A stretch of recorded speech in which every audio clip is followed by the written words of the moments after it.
does contain spoiler alerts. You've been warned. Alright, so this movie is chock full of contradiction to what we consider to be the norm in our society. Okay? What you and I believe, what our generalized other believe, and what this world is just completely the opposite. Why? Because their goal is honesty and truth. Always. They usually disseminate that information using a low context style of communication. Like, wow, I just took one of the biggest poops of my whole life. TMI, right? Too much information. I'm like, besides my nephews, who would actually say that? And we also have some other characters, like the suicidal neighbor of Frank, played by Jonah Hill. Oh, not too great, actually.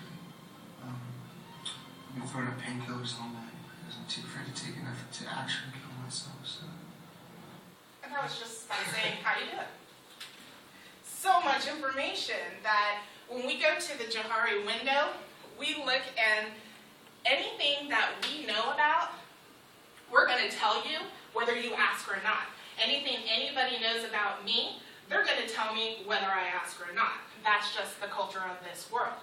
Now, Mark Bellison's ability to lie is here in the unknown area until the first time that he does lie.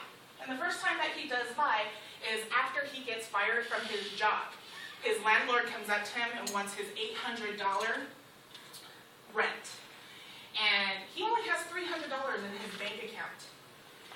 So when he goes to the teller, he tells the teller, I have $800 in my account because of the fact that the teller had told him the systems were down, so she was using the value and belief that he would tell her the truth, so she gave him $800. Now,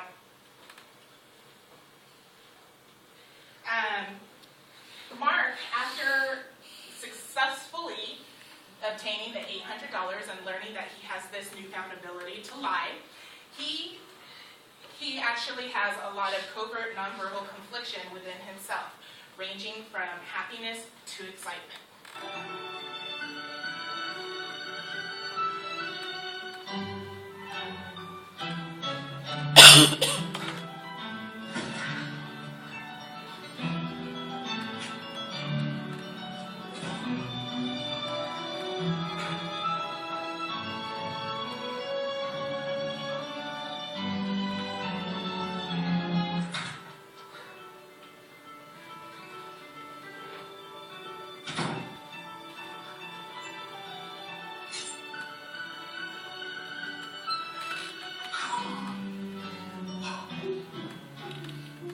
Today, I stumbled upon something that no man has ever stumbled on before.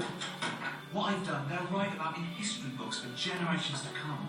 And yet, moments ago, it was unfathomable, not only to myself, but to mankind as a whole. It's hard to describe. So as we saw, a demonstration of a multitude of nonverbal emotions that he went through.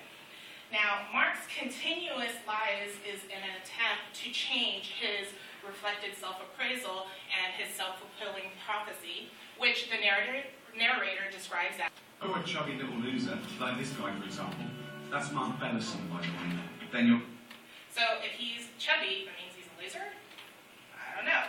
But the culture in this world, they all have basically branded him as a loser. And obviously he agrees, because during a conversation with his particular other, which is his mother... I wish you weren't such a loser. I don't think I'm a loser. You're not. You came from a long line of losers. It's not your... A loser. So, you're perceived as a loser, you think you're a loser, therefore you are a loser? So he learns this ability to lie, and his stigma of being a loser, he's unlucky in love. Anna, so Mark and Anna embark in an explorational communication to determine compatibility. And Anna believes that there will be no equitable relationship based on her status being pretty versus his being a loser and being short and fat. League. But with his newfound powers, he tries to change her mind. I think, Are you better looking? no, more powerful. I think you have to see it yourself. Even. But things have changed, Sharif. I think they'll hardly recognise me. Did you buy any clothes? No, sorry, can we just meet up? So, another unlucky facet is his work life. Now, imagine having a professional interpersonal as this, I'll be searching for new jobs on Craigslist. right? Because that's the norm. You don't talk to your supervisor and tell them, I'm not going to do my work. Otherwise, why am I paying you? So, it's no wonder with his life and how he perceives himself that he resorts to lying because his esteem is based on the anxious and ambivalent style of attachment. And most of this is through overtly demonstrated conflict. Well, I like you, and I do enjoy your company. And if we were to get together and procreate, I would like the offspring well taken care of, financially stable.